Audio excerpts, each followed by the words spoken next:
Starting a business is so exciting, but if I could go back and tell myself 5 things before I opened the bookstore, these are what they would be. Hi, my name is Michelle Mahoney. I'm a bookstore owner and entrepreneur, and I help busy moms open businesses that they actually love. Stick around as these tips will save you time, money, and stress. Juggling my time has definitely been one of the hardest things. As a busy mom of 3 little ones and also still working a full-time job, time and structure is definitely one of the things that I would say you need to have a good system in place, and also support from family or friends to help you maintain that. I definitely got my kids incorporated into my business as much as possible, and they were helping moving things in and having, to put books on the shelves and being incorporated in it, and I got their ideas and things like that. But there's still a lot of time that you're going to need to be alone. So you need to make sure that you are thinking about that ahead of time. My biggest tip would be to start small and schedule realistic time blocks. For example, if you can work while the kids are in school or at after school activities, or maybe setting up play dates for them specifically to be able to go be with other people so you can get your time done, that is definitely ideal. Scheduling realistic time blocks is going to help you be stress-free so that from 4 p.m. to 5 p.m., the kids are over there safe with whoever, and I can be in the bookstore and loading up and doing what I'm supposed to be doing here.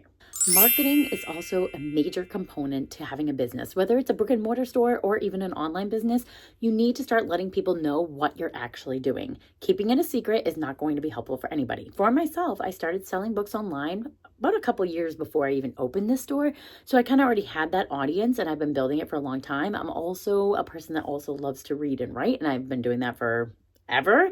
And I've also already talked about that a bunch with my community, but there's still more that goes into that. You have to be able to spread yourself on social media, tell people in the community, have community events, constantly be posting and letting people know, because if you're not putting yourself out there, no one else will be doing that for you. So if you're already thinking about something that you want to do, then you need to start putting that out there now. Maybe even if it's just little Easter eggs of like, hey, I'm setting up my system over here to start sewing and I really want to create socks, or even just talking to your friends more about it would be a great way to start and let people know, hey, this is what I'm interested in, and I think I'm going to be able to sell this, whether it's opening an Etsy store or Shopify or whatever. Start putting yourself out there, and social media is such a blessing. And let me just tell you right now, you do not have to show your face. There is so many videos out there that are very entertaining and full of value that no one's even showing their face when they're doing it. So you do not have to do that either. You can just show your product and just have your voice talking. And then with this day and age, you can even find AI that's going to do the talking for you. But I'm just letting you know, there is a solution to every problem. You just need to find it. My next tip would be to expect the unexpected. There will always be something happening that you were not expecting, something you couldn't have planned for, no matter how much you wanted to. Just the other day, my sign blew over and it broke, and the little plastic that protects the paper underneath shattered everywhere, all over the street. I definitely was not prepared for that. That is my only signage right now for out front. And so now I have to say, okay, what am I going to do about signage? How am I going to fix it? What am I going to do next in the future? So maybe I don't have to rely on the plastic piece being there. I did already look into seeing that people can do printing right on foam boards, so you don't have to worry about the plastic. You have to expect those things and don't let that get you down. As frustrating as that was, and I still was here for the rest of the day, I left my sign out there. I wrapped it up in tape. I fixed it the best I could, and I left it. And I said, you know what? I'm not going to let this one thing get me down. I still have social media. I can still promote to my friends. I can still text people. I can still do something instead of just sitting there being like, oh my gosh, this sucks and everything is now ruined. Don't let yourself fall in the imposter syndrome, because it is so easy to get stuck down there. Once one thing happens, something else is going to happen. You're just going to go down. Don't let yourself get there. Just pick yourself back up and say, okay, lesson learned, move on. I'm going to fix it the best I can. And then I'm going to look for a solution for the future. Another thing too, that this is scientifically proven, the way we speak to ourselves is so incredibly important.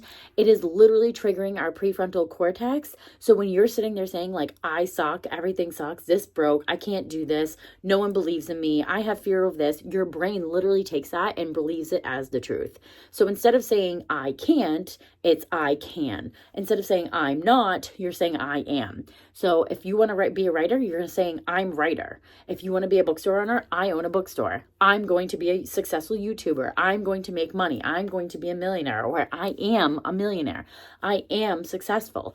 Putting it in a different frame of mind literally tricks your brain to thinking the other thing. You need to be telling yourself these things in a way that's saying I am these things rather than I want to be, or I'm trying to be, or I'm going to be. I am an active person. Tell yourself that every single day, and then that's going to help boost you to be like, okay, I'm ready to exercise. Okay, I'm ready to go take a walk. I'm ready to do some light stretching, anything. But you need to use the I am, not I'm trying. I am. Change your mindset. These are the 5 things that I wish I knew ahead of time, that I wish I had planned for, but I really hope that these tips and tricks help you so that you can move along in your business journey, whatever that may be. And if you're looking for more business tips or owning your own bookstore, reading and things like that, definitely hit that follow and like button for more, and I will be coming back every day with tips for you.